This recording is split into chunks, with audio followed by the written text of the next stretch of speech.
بسم اللہ الرحمن الرحیم۔ السلام علیکم ورحمۃ اللہ وبرکاتہ۔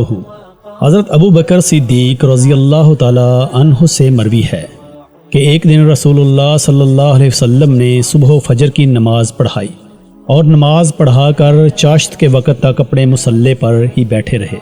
چاشت کے وقت نبی صلی اللہ علیہ وسلم کے چہرہ مبارک پر ضحک کے آثار نمودار ہوئے، لیکن آپ صلی اللہ علیہ وسلم اپنی جگہ ہی تشریف فرما رہے تاں کہ ظہر، عصر اور مغرب بھی پڑھ لی۔ اس دوران آپ صلی اللہ علیہ وسلم نے کسی سے کوئی بات نہیں کی، حتیٰ کہ عشاء کی نماز بھی پڑھ لی۔ اس کے بعد آپ صلی اللہ علیہ وسلم اپنے گھر تشریف لے گئے۔ لوگوں نے حضرت ابو بکر صدیق رضی اللہ تعالی عنہ سے کہا کہ آپ نبی صلی اللہ علیہ وسلم سے آج کے احوال سے متعلق کیوں نہیں دریافت کرتے؟ آج تو نبی صلی اللہ علیہ وسلم نے ایسا کام کیا ہے کہ اس سے پہلے کبھی نہیں کیا۔ چنانچہ حضرت ابو بکر صدیق رضی اللہ تعالی عنہ گئے اور نبی صلی اللہ علیہ وسلم سے اس دن کے متعلق دریافت کیا۔ نبی صلی اللہ علیہ وسلم نے فرمایا، ہاں میں بتاتا ہوں۔ دراصل آج میرے سامنے دنیا و آخرت کے وہ تمام امور پیش کیے گئے جو آئندہ رونما ہونے والے ہیں۔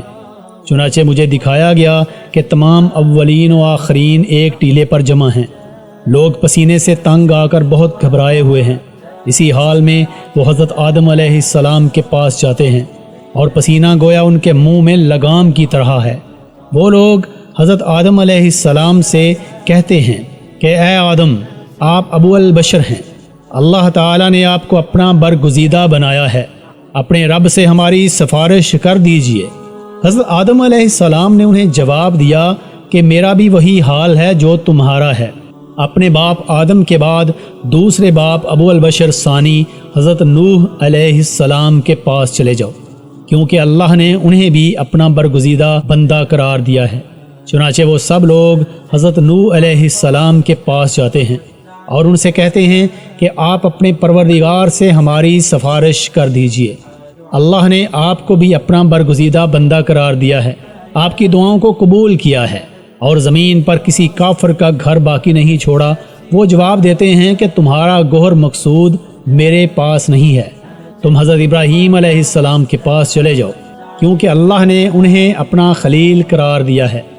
چنانچہ وہ سب لوگ حضرت ابراہیم علیہ السلام کے پاس جاتے ہیں، لیکن وہ بھی یہی کہتے ہیں کہ تمہارا گوہر مقصود میرے پاس نہیں ہے، البتہ تم حضرت موسیٰ علیہ السلام کے پاس چلے جاؤ، کیونکہ اللہ نے ان سے براہ راست کلام فرمایا ہے۔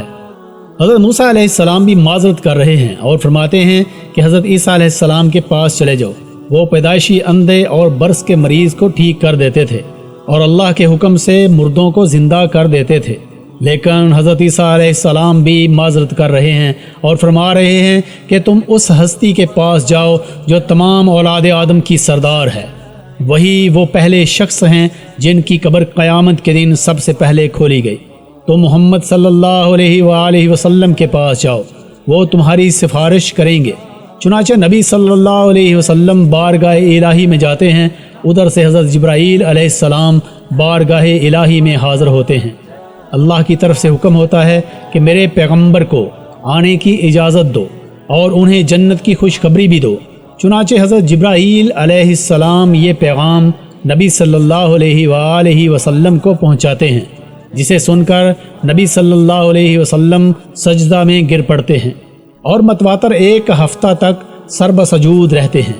ایک ہفتہ گزرنے کے بعد اللہ تعالیٰ فرماتے ہیں کہ اے محمد صلی اللہ علیہ وآلہ وسلم، اپنا سر تو اٹھائیے، آپ جو کہیں گے ہم اسے سننے کے لیے تیار ہیں۔ آپ جس کی سفارش کریں گے اس کی سفارش قبول کر لی جائے گی۔ یہ سن کر نبی صلی اللہ علیہ وآلہ وسلم سر اٹھاتے ہیں اور جو ہی اپنے رب کے رخ تاباں پر نظر پڑتی ہے اسی وقت دوبارہ سجدہ ریز ہو جاتے ہیں اور مزید ایک ہفتہ تک سر بسجود رہتے ہیں۔ پھر اللہ تعالیٰ فرماتے ہیں کہ اپنا سر تو اٹھائیے، آپ جو کہیں گے اس کی سنوائی ہوگی اور جس کی سفارش کریں گے قبول ہوگی۔ نبی صلی اللہ علیہ وآلہ وسلم سجدہ ریز ہی رہنا چاہیں گے، لیکن حضرت جبرائیل علیہ السلام آ کر بازو سے پکڑ کر اٹھاتے ہیں اور اللہ تعالیٰ نبی صلی اللہ علیہ وآلہ وسلم کے قلب منور پر ایسی دعاؤں کا دروازہ کھولتا ہے جو اب سے پہلے کسی بشر پر کبھی نہیں کھولا تھا۔